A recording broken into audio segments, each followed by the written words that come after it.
Thank you, ladies and gentlemen. Let's go ahead with this next session.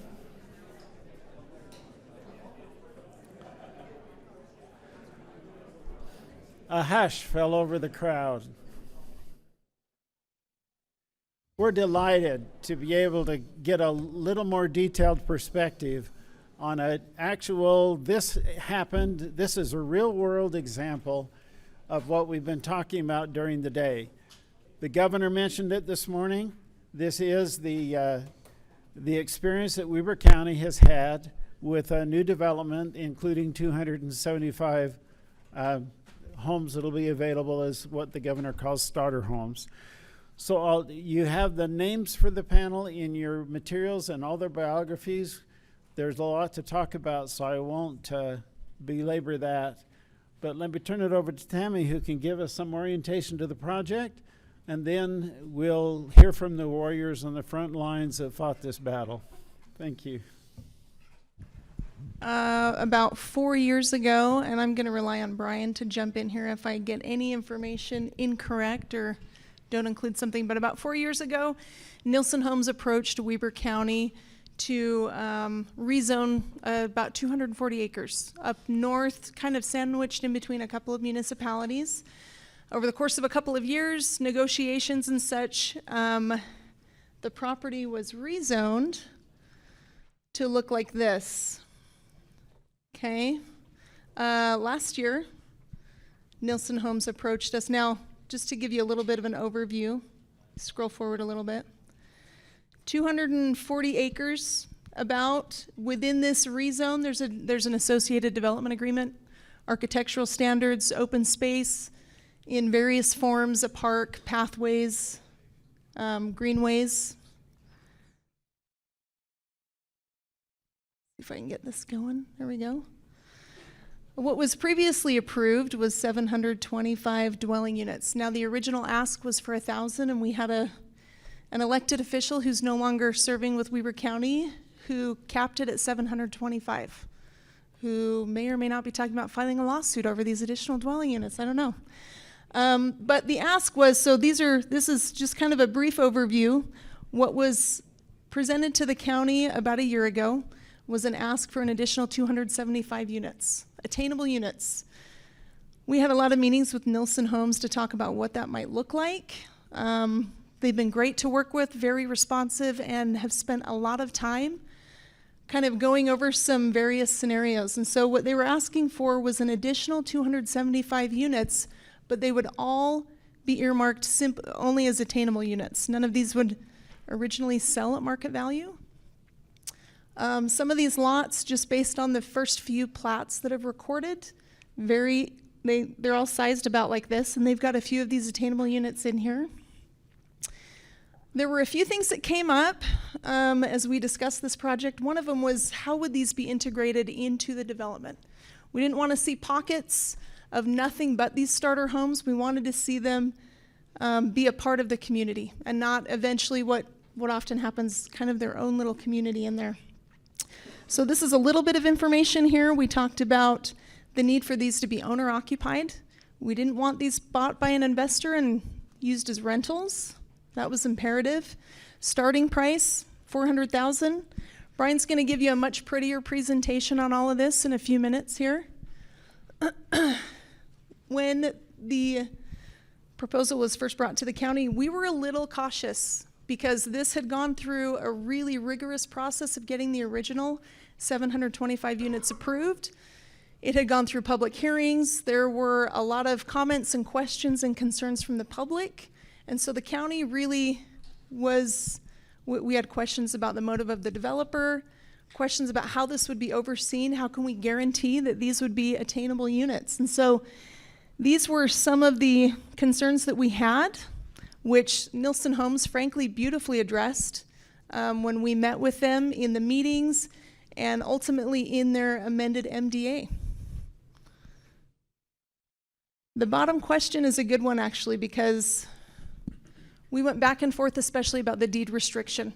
So we have asked that all of these attainable units be deed restricted so that they are owner occupied. Deed restriction would go for 10 years. Now, originally, it was brought up that these would be 50-year deed restrictions, but between negotiations with the developer and the Planning Commission and the County Commission, we landed on 10-year deed restrictions. Ultimately, these were the conditions of approval. These were asks from the County Commission, who were the land use authority over this request.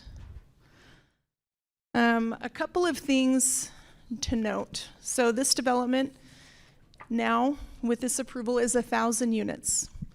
275 of those are attainable units. 100 of those are townhomes. Now, there was a little bit of negotiation with the townhomes because we're looking at squeezing a little more density into this area. The ask from the developer was that for every certificate of occupancy that was issued for an attainable unit, that we allow the developer to swap out a detached single family for a townhome unit, up to 100. These new 100 townhomes would also be deed restricted for a period of 2 years per the County Commission. So we've had the developer jump through a few hoops. I think there have been a lot of discussions, hours and hours, at the county to make sure that we're trying to get this right, that this is actually going to move us towards that goal of having more affordable housing in Weber County. And I think that's about all I've got, actually. Just kind of wanted to give an overview of the project, and I'm going to hand it over to Brian with Nilsson, who's going to fill in a lot of those blanks and give you a little more, there we go, give you a little more detail on what this is going to look like. Awesome. Nice job, Tammy. It's great to be with you all today. My name is Brian Bayless. I'm with the developer with Nelson Homes. And it has been truly remarkable, and we'll kind of talk about maybe some of those stars aligning as we go through this presentation, just about all of the challenges that had to be understood from the county's perspective, from our perspective, and kind of addressed. It seems like there's a lot happening at the state level right now where this is kind of front and center. You obviously heard that in the governor's remarks. You're hearing that a lot in just the politics, local politics. You may be hearing that in your homes right now with kids and, certain situations. It's just very kind of a big deal here in Utah. So we'll talk about some of those things here in just a moment. But I guess I just wanted to give a little bit of background. Before we walked into the county, it was probably in June of 23. There had been about 3 years worth of work that had gone on before that. We came into the county to stop kind of a hostile annexation. That's what I called it. It was a hostile annexation by one of the municipalities that we were next to. They came in and said, "Hey, we want to annex you so that we can force you to be very, very low density." Mind you, this project, for those of you who aren't up in this area, neck of the woods, we're a mile west of I-15. We're right next to, Ogden City. The commutes and places that are very important in Weber County are not that far. And we said, we can do better on this density. And so we went to the county and we said, hey, we're going to make an application to stop this, rezone application to stop this annexation. And that stopped it dead in its tracks. We worked with Brent Bateman. I saw him here earlier. I don't know if he's around. There he is back there in the corner hiding. Brent helped us kind of say, hey, we went to Brent and said, how do we stop this annexation from occurring? Because we don't want to be hostilely annexed into one of these two cities. So we worked through that issue. And then we started working with the county. And the county, some of the folks down at the end of the table here said, well, you better go talk to some of the municipalities around you. Like, that's really important. We don't want to, as the county, and a lot of probably counties in your neck of the woods are kind of like, hey, that's not really what we do. We don't do that as much. We're not a city. We're not a municipality. So you guys go work with the cities. So we did. We went 1 year. We worked with the one city, and it ended roughly.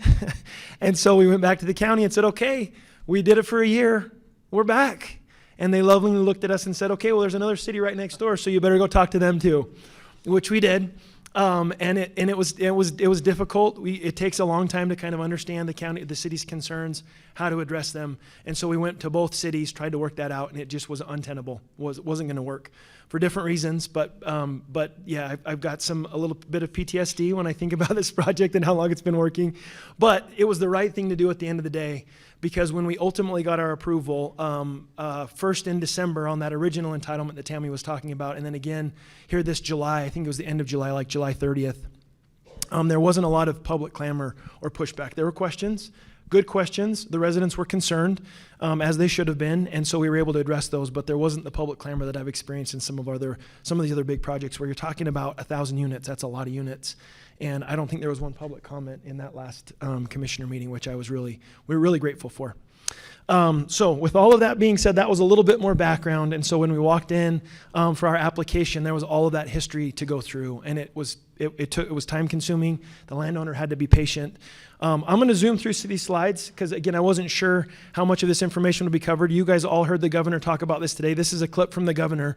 In December of 2023, we had gotten our approvals in June of June. Well, no, it was probably December. It was probably December of 2023. And then the governor came not too long after that, or maybe even before that, kind of right at that same time. And he said, look, starter homes is a big deal for the state. This is a problem, and we're all facing it. So we need to all do Tell me better. about where you first lived. What was that like? Oh. And oftentimes, Here's the clip. Oftentimes, they'll get a tear in their eye because those are some of the happiest days. It was a small home, and they have so many great memories of that place. And it was okay that it was only 1,200 square feet or whatever the size of it was, that they didn't have everything that they ever wanted. This is good long term. Eventually, all of those people who buy these starter homes will buy a bigger home later. Yes. That the single greatest threat to the future prosperity of our state is the price of a home, the unaffordability of homes in our state. I want my kids to live here. And we know that most Utahns, that's what they want more than anything else. They want this to be a place where their kids and grandkids can live and have a great life like so many of us have had. One of the things that makes the United States of America so unique and so different is this idea of the American dream. And at the core of that American dream is the dream of home ownership. Generations before us understood that owning a home could change the trajectory of the life of a family. Ownership changes who we are and our investment in a community. To the good people of Utah, every single one of us needs to be involved in making this happen. I know every city is different. Every city is unique. This is something we all need to own. It's for all of us, these neighborhoods where they are starter homes for our kids and grandkids. I know every single one of us started in a place like this. This is the Utah way. We come together, we all put aside what could make us the most money or be the most beneficial for us, and we try to do the right thing for the right people. They who are willing to do this work. I hope you're wildly successful, and I hope we can make this happen.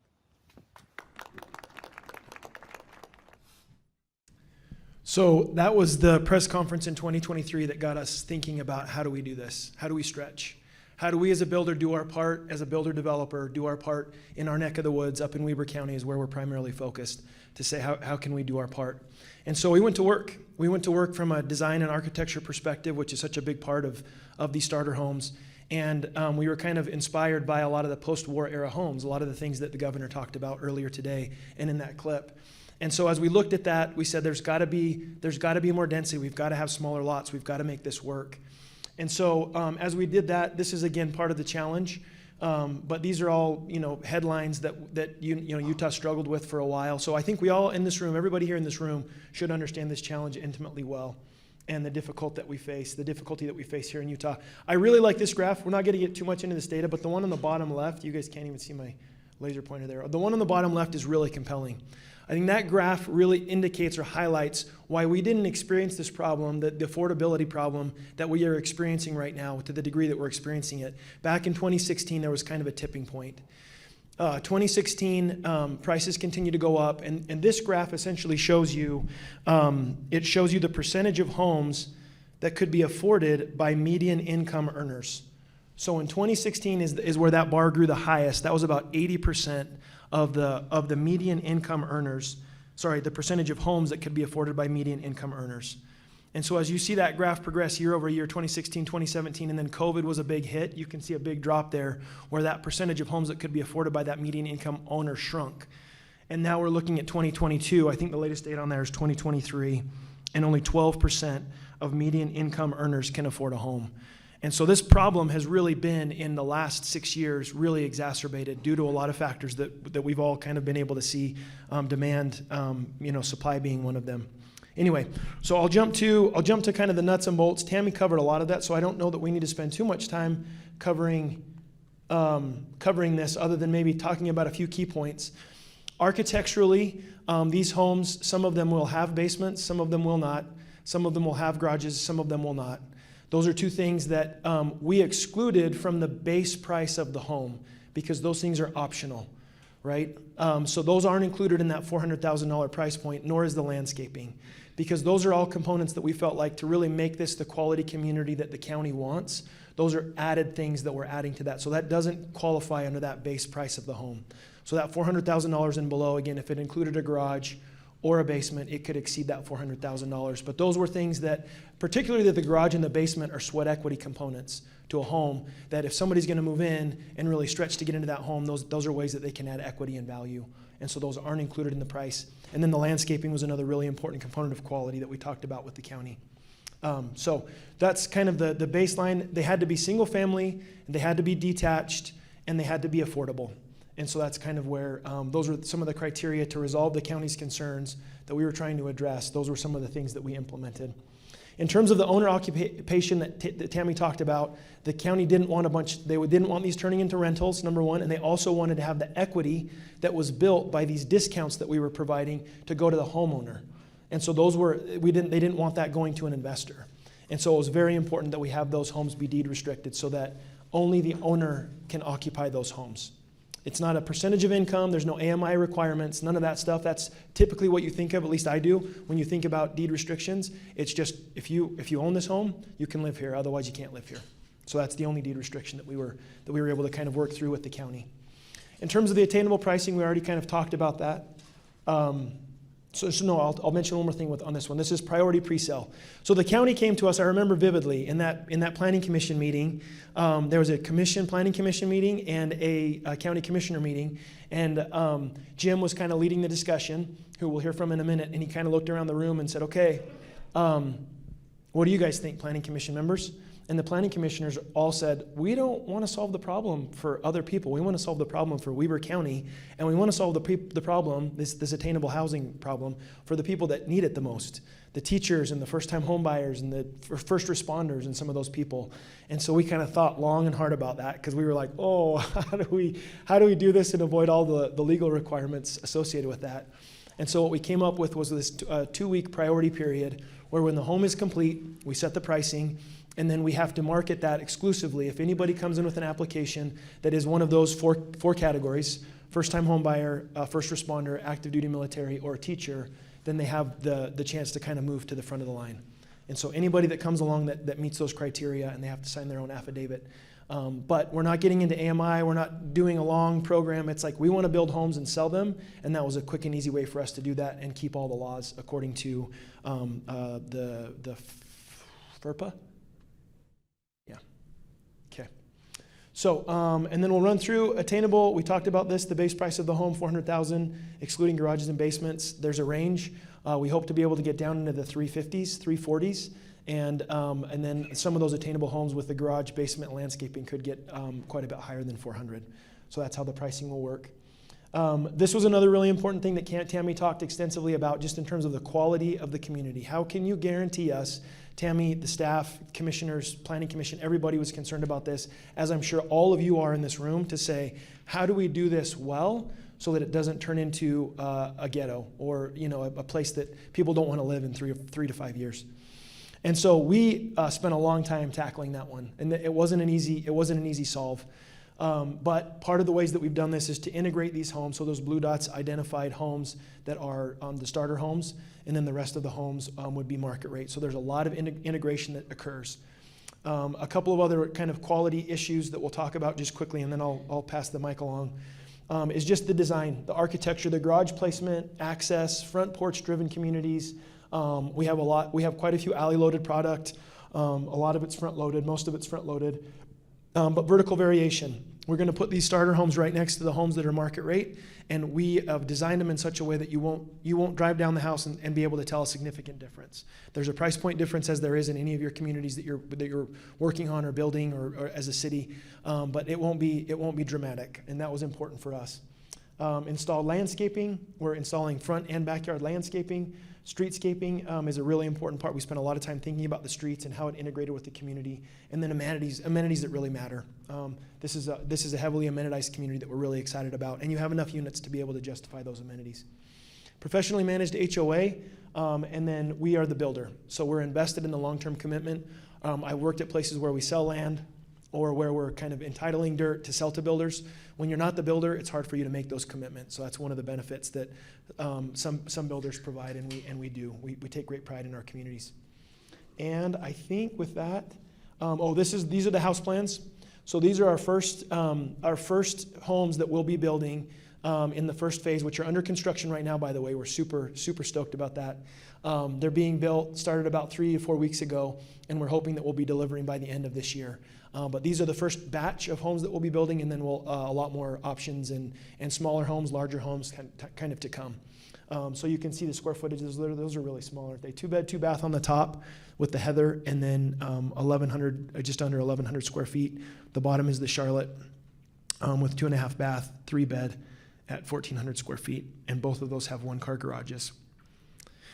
Okay, and that's it. I think with that, this is our community. The bottom portion of the community, that's what we're working on right away. The rest will be flexible, and we'll be able to kind of put these communities in as we develop this out. But that's it. That's everything. So with that, I'll pass the mic over to Bryn. So I'm Brent Edwards. I'm the chairman of the Western Weaver Planning Commission, and this has been a unique opportunity for us to work through. First off, this was the first time in the 7 years I've served on that commission that we had the opportunity to look at a project of this size. You look at 240 acres, that's kind of uncommon. Normally we're seeing the 10, 20, maybe on the rare occasion a 50-acre development. So the process was, something that was a little bit different from my perspective. And, as it all started out, I'm a numbers person, right? I want to keep it simple.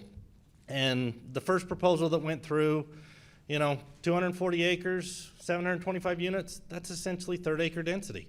It's a great subdivision, right? We just changed the general plan in the western part of the county to pretty well put third-acre density all the way across there. So it was pretty simple in my eyes. I really liked the proposal they brought through. And then when Brian come back to us and the Nelson team and wanted to add this additional density, it kind of scratched my head. Because one thing, you work with developers and they say, and they're going to come build this, and then all of a sudden, well, now we want to change it. And so I had to really dive into that a little bit, because I didn't kind of, not talking bad on Brian. Me and Brian, Brian could probably attest that I beat him up over a lot of things throughout these projects because I want to see a good product, and they've done a great job with us. But, this new density, well, how does that change? How does it change the area? And I was, when he first reached out and called and kind of ran it, this is what we're thinking. I was kind of, well, this is a little odd. And then all this, I dove into it, and I really started doing some research on what the governor's put out, started talking to my family a little bit. My younger brother was looking for a home at the time, first-time home buyer, kind of that situation, and that's what he said. There's nothing out there. We can't afford to buy a home. They were stuck in renting a townhome in a smaller development, and so going back to that American dream and that home ownership, this was maybe a way to do it. And so I liked it. We had quite a few meetings, both planning commission. We had some joint work sessions with the county commission just to make sure, we all felt good about it. And, Brian said it was easy when it hit the county commission. There wasn't a lot of comments. That's because we took them all at the planning commission level. We got beat up big time over this. And, it was unique. This was an island of the county. Basically 2 municipalities circled the whole thing. And so a lot of those residents were in there were upset that the county was now dictating density and everything on this property. And there was one comment that really, really bothered me through that whole process. Is we had a gentleman stand up in the meeting and says, I don't want those people living in my community.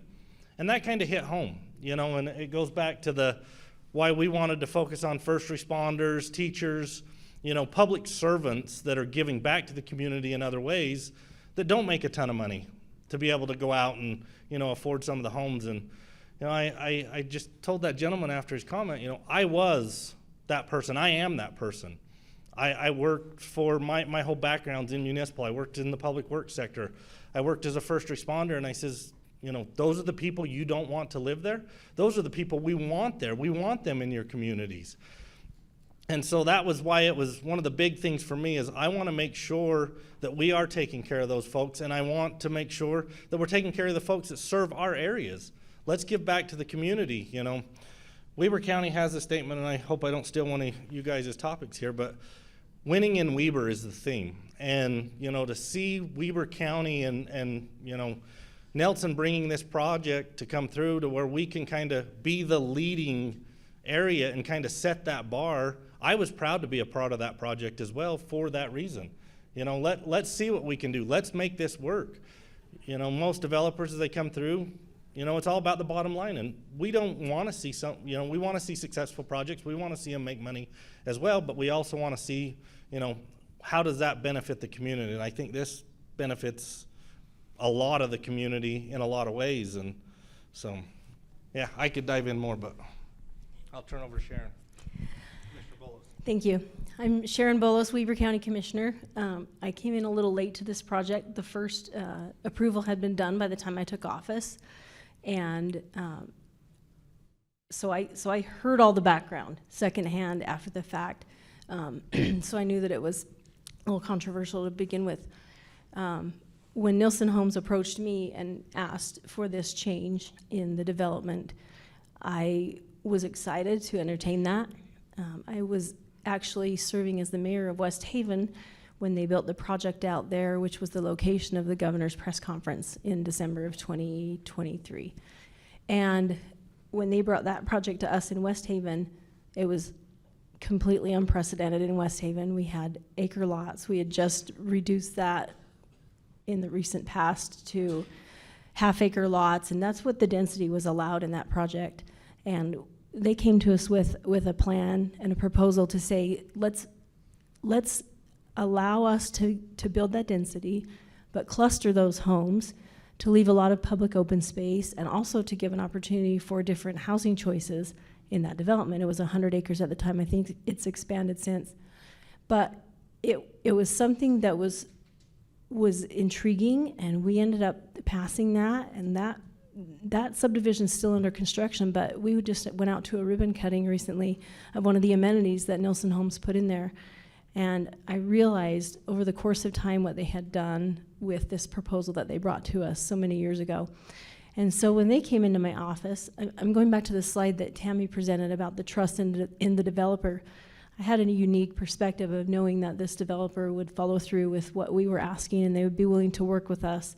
And they've gone back to the drawing board several times with West Haven City and made changes to that. And they've done a lot of work to make that work in West Haven. And so I had that perspective and that trust in the developer. So that was a big part of it for me. Also, one of the first things I said to them was, I have to see these attainable homes mixed in with the other homes, because the last thing that we want in a community is this side and that side. It's so unhealthy, and so that was really important to me, and they were happy to do that. And then a personal perspective, I have 6 children who are all in this demographic looking for homes, and it's hard. I mean, I don't know how they do it. And so after I got the presentation in my office, I went home and I told my then 24-year-old what the proposal was, and he said, "Where do I sign up?" Like, he was so excited that there might be an opportunity for him to buy a home in his mid-20s, because that just seems like it's so far out of the realm of attainment for our children. So it's a great project. When they brought the proposal, I was very open to it.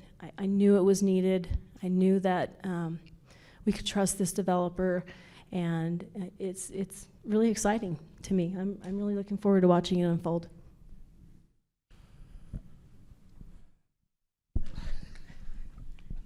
So I was a no, and I need to tell you about that a little bit. Sorry, I'm Jim Harvey. I'm the chair of the Weber County Commission this year.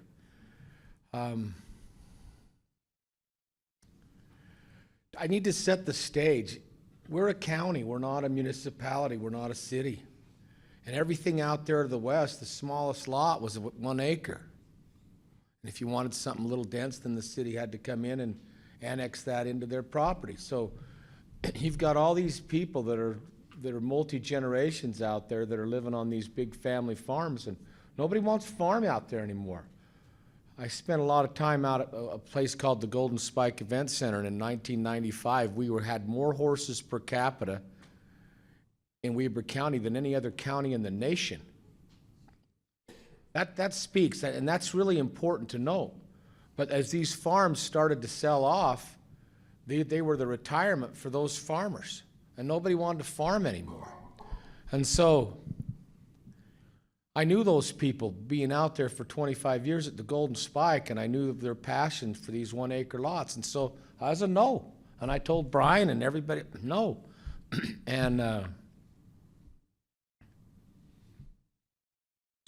just because you have the power to become elected doesn't mean that you have the ability to have all the right decisions.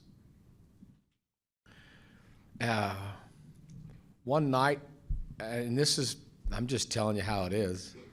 It was just earlier this year, I spent a whole night sleeping, well, not sleeping, but going back and forth, and felt like I was chastised. You know, I grew up, my dad worked at Thiokol. He was the guy that drew all the pictures of the boosters for the rockets. And he started out, his parents couldn't believe he paid $8,300 for a new 2-bedroom, 1-bath home in the top of the terrace up there. It was actually Riverdale. And right over here in the corner, there was a guy that was the sheriff, and the other guy was the electrician, and this other guy over here worked in Hill Air Force Base, and the guy over there was an appliance repairman, and they all had kids, and that went all up and down. That's a whole new area. And in this dream, I just thought, who are you? Where'd you come from? And so when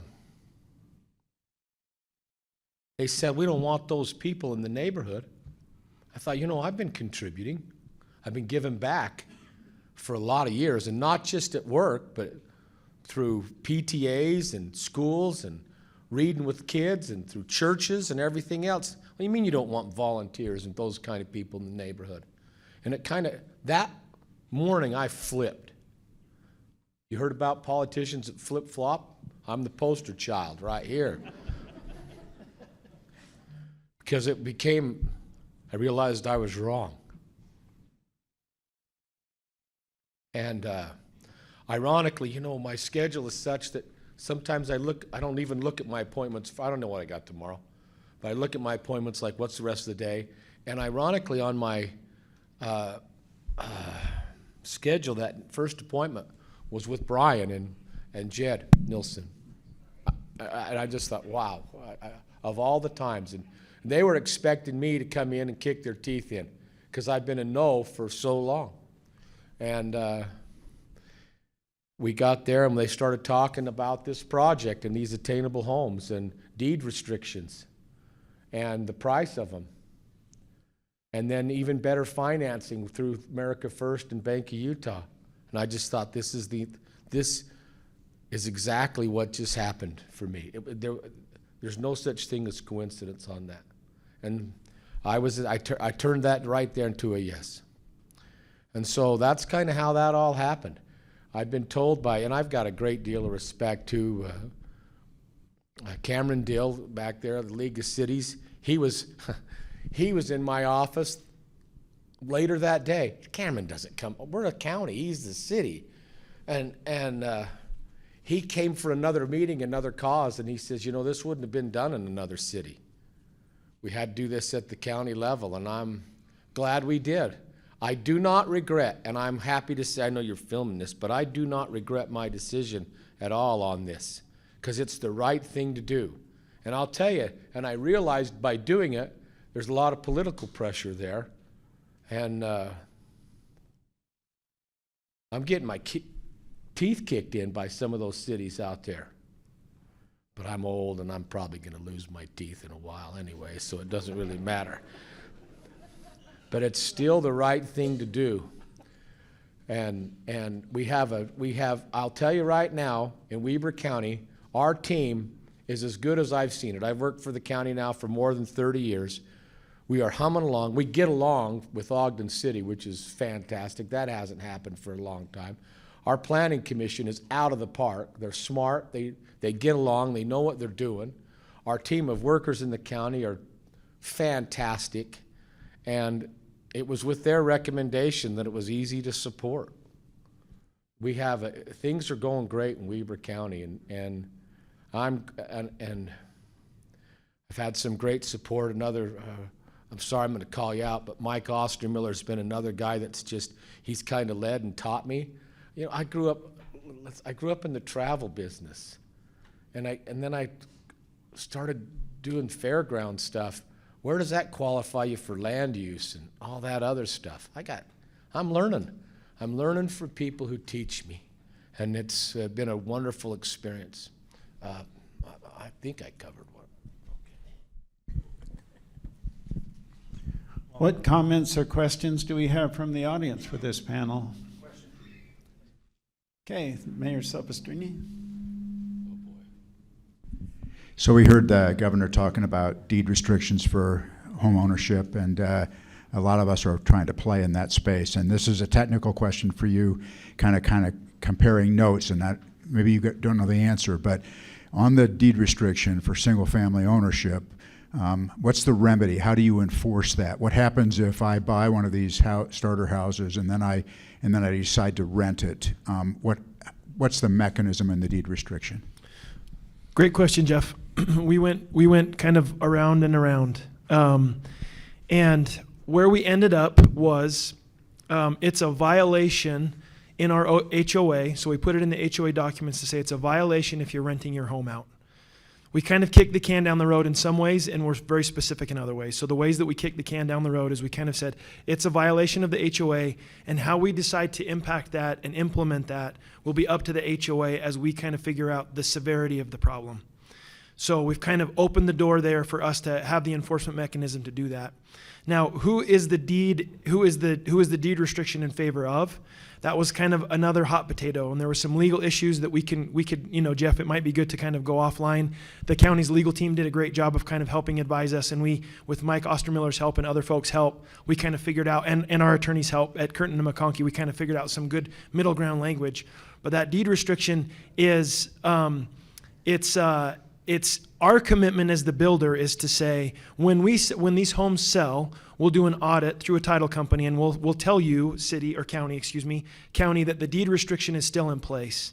It's not our job necessarily to enforce if the renter is there or not, but we can confirm that the deed restriction is in place and will remain in place for 10 years. So if that property transacts, then we can ensure that that is the case. And that's kind of where we left it. So we didn't nail down the specifics to say, here's how we enforce it down the road, but we have the ability through our HOA to do that. And then the deed restriction, our commitment is to ensure as the builder that the deed restriction remains in place. And then we didn't really, I think there's still probably quite a bit of work that needs to happen at the state level to say, here's how these deed restrictions will be enforced. Whether that's an entity at the county, one of the municipalities, through a housing corporation of some sort. There's a lot of different folks that can solve that problem. And we didn't want to, I don't think us or the county wanted to get out in front of the state to say, here's how it needs to be done. And that's as far as we went. So I don't know if anybody else has any other comments they'd like to add to that, Tammy or anybody. Okay, so that's, yeah. Does anyone in the audience want to comment on deed restrictions before we move to the next topic? Yes.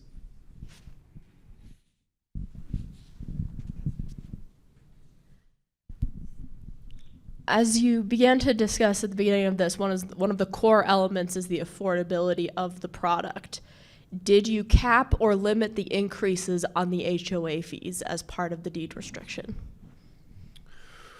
We did not. We did limit the increase of the home price. So that's based on, there's three factors that can increase the price. It's 3%. It's tied to the average median income, the rise of average median income in the county. And then the last component was, there was one more. Oh, if costs increase, if we had a crazy increase in lumber or concrete, another one of those big costs. So those were the three components that we could cause the pricing to go up. In terms of the specifics on the HOA, we did not really nail down the cap on the HOA, but us being the developer and the builder and recognizing that affordability is the challenge that we're trying to solve for, we're being very cognizant of what those HOA fees are. And as one of the kind of final negotiations that we had in front of which I hate doing in a public meeting, but the commissioners were really adamant that we have a restroom. And I was concerned about that restroom because that's going to add cost to the residents. We already changed a lot of the landscaping to, instead of being very expensively maintained, with fertilizer and cuttings and all of that, to be natural open spaces, which allowed our HOA costs to come significantly down. And the county was willing to work with us on that. So there were just some things that we tried to do to prevent those costs from being too high. And then there were other things where the county was just like, hey, we really want this. And we're like, we're concerned that that's going to cause the pricing to be too high. And when you combine the monthly payment with the HOA payment, it's going to price these people that we're trying to provide housing for out of the market. And so we were very cognizant of that balance. And so I don't know that I have a specific answer how we address that, but we were just trying to be mindful of that as we worked our way through the process. Thank you. I just Yes, want to add a little bit to that. to that. I mean, one thing to remember is this is unincorporated Weber County, so that HOA's got to take care of all of those amenity spaces, park spaces, stuff like that. We, most municipalities have a parks department, have recreation departments. That was one of the challenges we worked through, and that restroom in this development was a big sticking point for me, and I beat Brian up pretty hard over that to try and find a way to make that work, and between. He finally, I'm just going to say, he finally caved and gave us our bathroom. Thank you. Hate to monopolize you, Brian, but my question for you is, have you entered the sales phase of these? You may have already said that, but. Sales phase, is that what you said, Brent? Are you selling these units? No, we just started construction about a month ago. Okay. We're hoping that we'll be selling out to market. All of these homes will be spec, and we're hoping we'll be selling in December. My question is about the sales priority, teachers, military, and so forth, which Yeah. I think is great, but I still have clients who are hesitant to that. They feel like they're limiting their market. It's going to hurt sales. And I don't know, maybe there's someone in here, but I don't know of anybody who's actually gone to the point of sales and is able to give us an objective view of how that's going to be. I don't think it would hurt sales. What does your performance say about that? Yeah, that's great, Brent. We spent a long time concerned about that, thinking about that. We talked to our lenders to say, hey, how is this going to impact the ability for somebody to provide, to secure financing, both from the deed restriction and that. And then we also talked to our, lots of legal kind of, experts to kind of say, hey, we want to make sure we're steering clear of maybe, some turbulence or issues that we could be facing down the road. And then the last piece that we kind of hurdled that we cleared was to say, we cannot get in a program that's going to take us months and months and months, and we have to do checking with the county or checking with a third party. We can't do that. So what we committed to is saying, hey, if the home is ready and we're marketing this, we're going to take 2 weeks. And if anybody comes in that 2-week period, anybody can come in. So anybody in the market, but the folks that will take priority are those who meet these criteria, the 4 criteria that we talked about earlier. First-time home buyer, first responders, active duty military, and then teachers. And so that was a way for us to easily say, we think there's going to be a line out the door for these units. Yeah. And if anybody comes in that 2-week period of time and meets those 4 criteria, they're at the head of the line. Anybody else will be able to sell them after 2 weeks. And we didn't think that would slow up our absorption. And that was a very, very clean, elegant way for us to kind of resolve that concern. I think it's great. I expect there will be a line out the door of those people, for sure. But thanks for explaining how you set that up. Yeah. A quick question. In your documents, did you address what happens if there's a sale within the 10-year window? So one of your qualified buyers comes in, first-time home buyer, teacher, et cetera, et cetera. They live in the home for 2 years, then they want to sell it. I assume the owner occupancy requirement would still apply for 8 more years. What about the price threshold? Price threshold is not an issue. So that was equity that we were giving up as the builder, right? That person walks into a chunk of equity in that home, and we're giving that away. If the person came in and sold in a year or 2 years, like in your example, they collect that, and then the next buyer would just buy whatever it's at market rate. Now, with that being said, these first units that we're selling, we are going to be building other attainable homes throughout this community. So our sense was that in that 10-year period of time, if you're that buyer and you're coming in and saying, oh, I got to pay, this home sold for $375, and I got to go buy this other home, and the builder's going to sell it to me for $375, but you're trying to sell it for $400, there was going to be an automatic governor that the price couldn't climb too high while we were still in the community. And then after that, the free market's gonna take care of that. Another comment or question? One up here. Where again? We've heard enough from the north end of Weber County. Thank you. First off, I think the tragedy in all of this is the fact that it took Nielsen Homes 3 years bouncing between municipalities and county governments. Looking back on all that you've gone through, Brian, and this is for the commissioners and Bren as well, just lessons learned for us as local governments in how to avoid this back and forth. You know, I'm sure some are communicating it that it was Nielsen Homes, you know, zoning shopping between 3 entities, and everybody's got their stories, but I just wonder, looking back, lessons learned on how we maybe as local governments avoid requiring a great project, waiting 3 years like this. Anyway, just throw that out there to the I'd love to give panel. my 2 cents, but I've been talking a lot. Do you guys want to? You can kick it off, or talk? Oh, okay. Go ahead, Jim. you go first.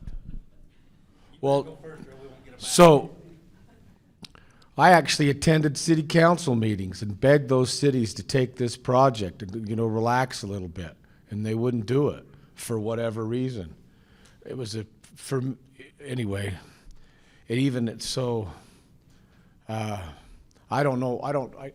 I needed to go. I needed at the end of the day to be able to look myself in the mirror and say I did the right thing for the right reason.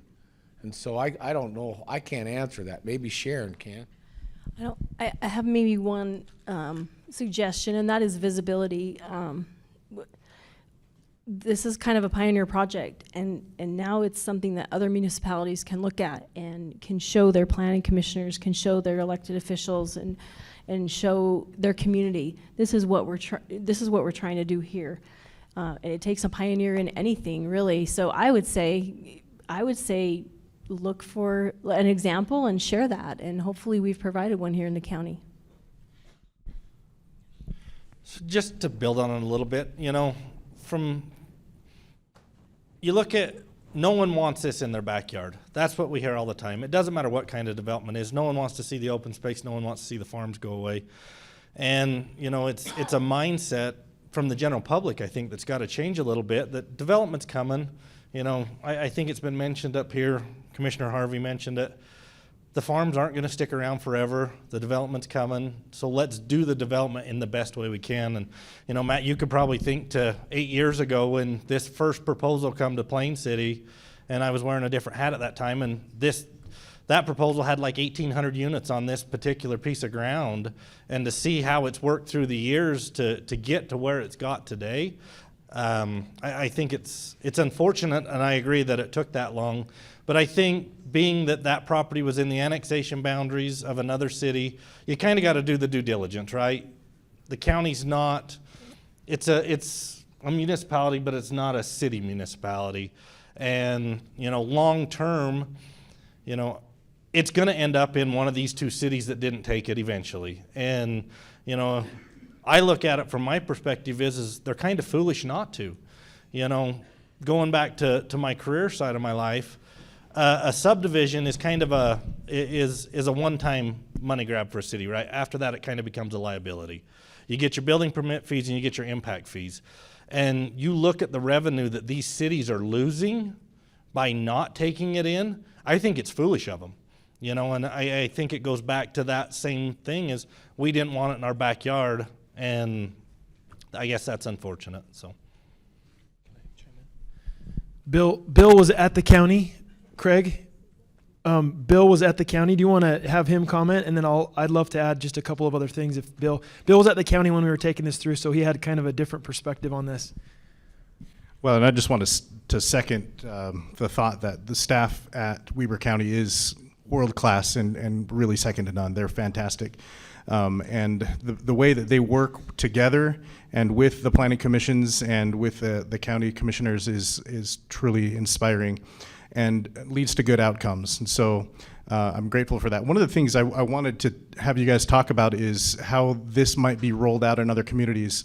And in saying that, I know we're looking at Tremonton and having you guys come up and do a similar kind of thing up in our neck of the woods, which is exciting for us.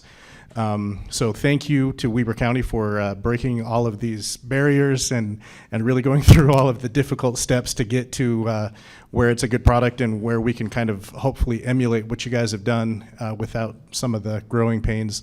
But if you could talk about how you guys want to roll this out in other places, and then maybe how this could be a model for other developers and builders going forward. I'd love to hear your thoughts on that.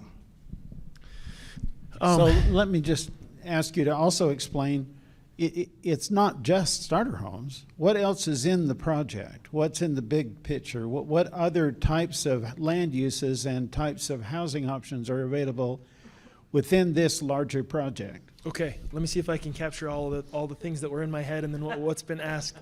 I will just start by saying, in terms of this gentleman's question here, I would say the thing that made all this happen, there's several things that if it weren't for that thing, this wouldn't be where it's at.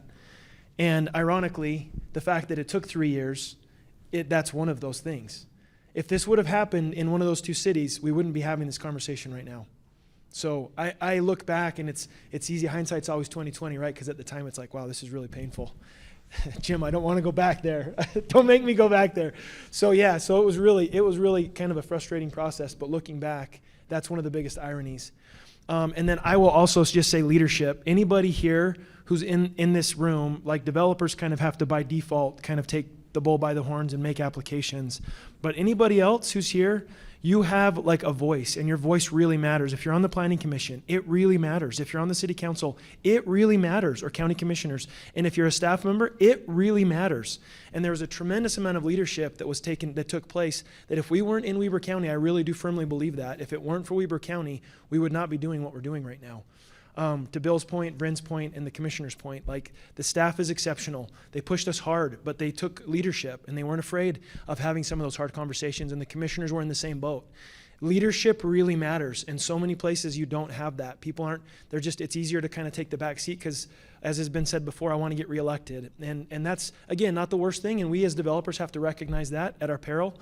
But yeah, it's a big deal. Leadership really matters. I would say another really key, critically important component of this is that public clamor really matters. That really has a sway over how things happen and what happens. And I would say the fact that the county stood up and did a remarkably good job of doing the general plan with Charlie Ewert and his planning staff. Like, it was incredible to see them take a very hostile situation, to Jim's point, and take 1 to 2 acre lots out in western Weber County that's horse country for forever, and say, we think we should do 3rd acre averages with a lot of higher density in the right places. And that took a tremendous amount of leadership that we wouldn't have had the success that we had without that taking place. I think that was it. Commissioners, planning staff, planning commission. We were willing to negotiate. I'd like to say that, Nelson Homes and the trust that we had established in the community really mattered. We take great pride in what we do, and we do it the best that we can. And I think that has been reflected here in the conversation that we've had today. And I think that's it. And then the state did a great job of kind of setting the table for us. Governor Cox, in his remarks in December, I think really provided the platform for us to say, hey, this matters. And to Bryn's point, we had that conversation with them. It's like, look, this is your chance as a county to step up and lead. We want to do it for the right reasons. You guys want to do it for the right reasons, but it's going to require leadership. And so they stood up and did the right thing for the right reasons. To Bill's question, where do we see this going? Yeah, we'd love to be building these anywhere that wants them. So please come and talk to us. I'm sure there's a lot of other builders that are in the same boat in this room. So I think, it behooves us as builders to try to figure out how do we solve these problems and build, nice, attractive homes that aren't just storage units with front doors. That's not what we want. our kids deserve better. Our Utah deserves better. So it takes a lot of work and a lot of effort. And fortunately at Nelson Homes, we've got a great team to kind of put that all together. Where we see it rolling out, yeah, anywhere. You know, the challenge is what was talked about with Chris Gambroulis and Cam Deal earlier. It's like, as soon as the pricing, if the land seller looks at this and says, okay, if it's by right, if it's by mandate that there's an increase of zoning, every farmer that's going to be looking at his property says, okay, the price of my property just went up double because now I have twice as much density. And when that happens, we lose the ability to do some of these things. So there's got to be some component, and this is my plea to the state at the legislative level, to say there's got to be some way to lock pricing in based on current zoning with additional density based on merit. Right? It's got to be done right. And it's not just anybody that can walk through the door that's asking for it gets it. It's got to be done based on these criteria that are merit-based. If you build a good community, then we're willing to consider it. And you've got to make those arguments. It's not just you get it by right. And I think that would be a catastrophe at the state level that would just cause all the pricing to go up. And then there would be no affordability because that's caught by the land seller. And do they deserve some of it? Sure. Does the developer deserve some of it? Sure. Does the home? Anyway, so there's lots of things that I could talk about, Bill, with that. But that's going to be, hopefully we can kind of help guide some of that legislation as it comes about. And then there was one question by Craig. You asked just what else is in the community. So we've got about 20 acres of commercial along the frontage. We feel like that will mature over time. Fortunately, as you look at the road network, is that north-south road, that main north-south road continues south for quite a ways and connects up to a very important east-west connector with Plain City Road to the north. So it really is, and there will be a traffic signal. That road, we call it the S-curve down there in the bottom right corner of the property. And there will be a traffic signal at our entrance, which is going to provide for a lot of commercial opportunity. And just given the location of it, we're excited about the potential for that. There will be about 6 product types, ranging from townhomes all the way up to larger lot single family, and we'll have all the product types in between. We'll have attached patios, patio homes, small lot, medium lot, large lot, single family, and so we have a variation of different product types. And within the starter home lineup, we'll probably have about 3 different product types within that. Some that will fit on 30-foot wide lots, some that will be on 40 to 50-foot wide lots, and then some that will be in we call it kind of a clustered configuration where you have a private drive that has a certain number of units off of that small private drive. You can kind of see them there on the map, but it's kind of hard. It's quite small. So hopefully that answered your question. Thank you. Very helpful. Looks like our time is up. Let's take one more question here. Since it is the leader of the best planning department in the universe, I hear. Just a staff member. My question primarily is for Commissioner Harvey, but anyone else up there can answer it. Commissioner Bolos, yourself as well, and hopefully not too much of a curveball. Commissioner Harvey, it's an election year, and you had to make a hard decision on this one, and you changed your mind halfway through to a better decision a decision that you thought was better. My question for you was, being elected from the county perspective and from a broader voting base, do you feel like that made your ability to make a more clear decision on housing affordability and the needs of the county, was that easier for you than it might have been for either of the elected officials in either of those 2 cities adjacent? So does it feel like it's better from a county perspective to be making some of these harder decisions in the face of political adversaries in those cities? We're going to find out in 2 weeks.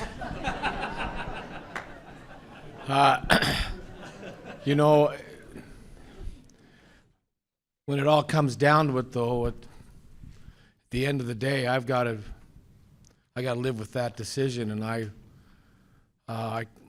it hasn't been. I've not tried to ever be self where I get money or anything from that. I've just always tried to do the right thing for the right reason, and this was the right thing for the right reason. And if for those of you who've been up there, and I invite you to take off that 2800 North and go west, take a look at it. One of the great things that's happened out there is, and it really bugs me when developers come in and they build all their stuff and then they build the amenities last. I was out there 2 days ago, because that's what you do when you campaign, you put signs all over. And the grass is in. There's a lot of grass in already. And they've been working on there doing all the infrastructure with the secondary and the sewer and the water and the electrical. It's already in. It's going, and they said they're going to do this. And I really like a man or a person that does what they say they're going to do when they say they're going to do it. One more thing to comment on you, Charlie. You know, as I'm now turning the corner, I'm getting a little older. Some of my teachers when I was growing up in school, or the people that I looked up to, and my ecclesiastical leaders, and there's a ton of them up my way when I lived kind of in the South End. Through this whole process, they built this green farm that Commissioner Bolus, when she was the mayor, approved, and Nilsson's the one that did that. And look, I've had a subcontracting business for 36 years now, so I've known the builders and through the Home Builders Association. And so I hear all the stories, and I've heard them from homeowners for years and years about either they like their builder or they're okay. Most of them are like, I hate their, everybody in this room gets that. And so when I went out there to this green farm, I had like at least a dozen different people come up to me, and it wasn't solicited. They just came up and offered. They said, man, we loved our experience. This was great. I love my new neighborhood. This is fantastic.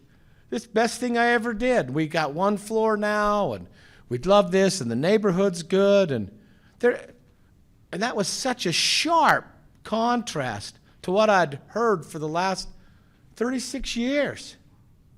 And that just reinforced, there was those little tender mercies that reinforced the decision we had made out here, that we've done the right thing. And so that's just helped me to know you do the right thing for the right reason, and whatever the outcome is in 2 weeks, it is what it is. But I'll at least know that I did the right thing at the right time. And if it costs me, I get to win. I get to spend more time with my grandkids. And if not, then there's some other things. And I wanted to give just a quick shout out too. We've had a couple of opportunities. Jeff, your little city of Mill Creek there is great. And we just were in Vineyard. When was that? Monday? Man, you guys, where's the Vineyard guy? Because I saw your car out there. Wow. That's quite something out there. We got to get those flyover bridges. But anyway, I hope that answers your question, Charlie. Thanks. Thank you. Thank you very much to all of you. It's been a great conversation. Appreciate it.